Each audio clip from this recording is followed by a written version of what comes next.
নমস্কাৰ লৈ আহিছোঁ এই মুহূৰ্তৰ বিগ ব্ৰেকিং নিউজ। গুৱাহাটী মহানগৰীৰ মঠগৰীয়া পেট্ৰল পাম্পৰ সমীপত নিশা উত্তপ্ত পৰিস্থিতিৰ সৃষ্টি হৈছে। একাংশ লোকে নিজকে ডাম্পাৰ সন্থাৰ সদস্য বুলি চিনাকি দি ধন দাবী কৰাৰ অভিযোগ। ঘাইপথত চলাচল কৰা শিল বালি ভৰ্তি ডাম্পাৰ ট্ৰাক ৰখাই 10,000 টকা দাবী কৰাৰ অভিযোগ। ধন আদায় নিদিলে ডাম্পাৰ ট্ৰাকসমূহ গতাই দিয়ে বন বিভাগৰ ওচৰত। বন বিভাগে প্ৰতিখন ডাম্পাৰ ট্ৰাকক 1 লাখ টকাৰ পৰা 1.5 লাখ টকা জৰিমনা বিহা বুলি অভিযোগ। ঘটনাস্থলীত নুনমাটি আৰক্ষী উপস্থিত হোৱাৰ লগে লগে পলায়ন কৰে ডাম্পাৰ সন্থাৰ সদস্যসকল।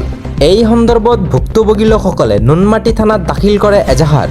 ডাম্পাৰ সন্থাৰ সদস্যসকল লগতে বন বিভাগৰ গোপন বুজাবুজি কথা থকা বুলি অভিযোগ। আৰু এটা ব্ৰেকিং নিউজ, প্ৰতিবাদ হৈছে বুলিয়েই লাঠিচাৰ্জ কৰিব নোৱাৰিব এতিয়া আৰু আৰক্ষীয়ে। আৰক্ষীক কঠোৰ সকিয়নি উচ্চতম ন্যায়ালয়ৰ পৰা। শান্তিপূৰ্ণ প্ৰতিবাদৰ অধিকাৰ কাঢ়ি ল'ব নোৱাৰিব আৰক্ষীয়ে।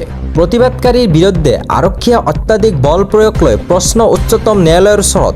প্ৰতিবাদৰ মোকাবিলা কৰিবলৈ ৰাষ্ট্ৰৰ প্ৰট'কল জাৰি কৰাৰ প্ৰয়োজন উচ্চতম ন্যায়ালয়ৰ। কেৱল আন্দোলন হৈছে বুলিয়েই আৰক্ষীয়ে অত্যাধিক বল প্ৰয়োগৰ ন্যায্যতা প্ৰদান কৰিব নোৱাৰিব। আৰক্ষীৰ জনকে ধৰি প্ৰতিজন ব্যক্তিৰ জীৱন সমানেই মূল্যৱান। শান্তিপূৰ্ণ প্ৰতিবাদ সাংবিধানিক অধিকাৰ। ক'ৰবাত যদি আৰক্ষীয়ে জনসাধাৰণক নিৰ্যাতন চলাইছে তেন্তে স্বতন্ত্ৰ তদন্ত হ'ব লাগে। সকলো আবেদন আজিয়ে একেলগে শুনানিৰ বাবে তালিকাভুক্ত কৰিবলৈ নিৰ্দেশ দিছে এছচিৰ ওচৰত। এই মুহূৰ্তৰ আনটো ডাঙৰ খবৰ, ক'ত গ'ল ONGC? শিৱসাগৰৰ বিপদত ক'ত হেৰাল ONGC? ONGCৰ বিৰুদ্ধে গজাৰিল শৃংখল চলিহা। সাধাৰণ মানুহ মৰি আছে, ONGCৰ মানুহ দামী দামী হোটেলত আছে। সাধাৰণ মানুহসমূহ লগনে খাইছে। ONGCৰ মানুহ পোলাও বিৰিয়ানী খাই আছে। তেল গেছ সকলো নিয়া ONGC এতিয়া বিপদৰ সময়ত নাই কিয়? ONGCক এচিকনি দিয়া হ'ব। ONGCৰ বিৰুদ্ধে হ'ব প্ৰতিবাদ। হুংকাৰ বীৰলাচি থানাৰ নেতা শৃংখল চলিহাৰ। 15 পৰা 20 বছৰলৈ শিৱসাগৰখন শেষ। ONGCৰ নিয়মত বিপদৰ সময়ত ONGC নাই। ONGCৰ ওপৰত ক্ষোভ উজাৰিলে শৃংখল চলিহাই। এতিয়া ক'ত গ'ল ONGC? এই মুহূৰ্তৰ আনটো ডাঙৰ খবৰ, উজনিত বানৰ বিভীষিকাৰ ভয়ংকৰ ছবি। আপোন ঘৰখনৰ ভিতৰত এতিয়া একাল বোকা। জহি হৈ গৈছে বন্যতাৰ ঘৰ। পলসতে পুতিছে ঘৰৰ সকলো সামগ্ৰী।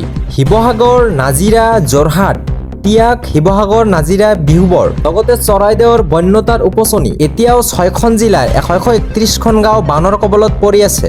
শিশুসহ এই বানত 61 গৰাকী লোকে হেৰুৱালে জীৱন। প্ৰায় 5 লাখ লোকে ক্ষতিগ্ৰস্ত হৈছে এই ভয়ংকৰ বানত। পানী কমিলেই দুৰ্দশাৰ অন্ত পৰা নাই বন্যতাৰ। এতিয়াও সন্ধান নাই কেইবাজনো লোকৰ। আৰু এটা ডাঙৰ খবৰ, নিট প্ৰতিবাদক লৈ ডাঙৰ সিদ্ধান্ত অসম চৰকাৰৰ। প্ৰতিবাদকাৰীৰ বিৰুদ্ধে নহ'ব আইনী ব্যৱস্থা। প্ৰত্যাহাৰ কৰিলে প্ৰতিবাদৰ গোচৰ।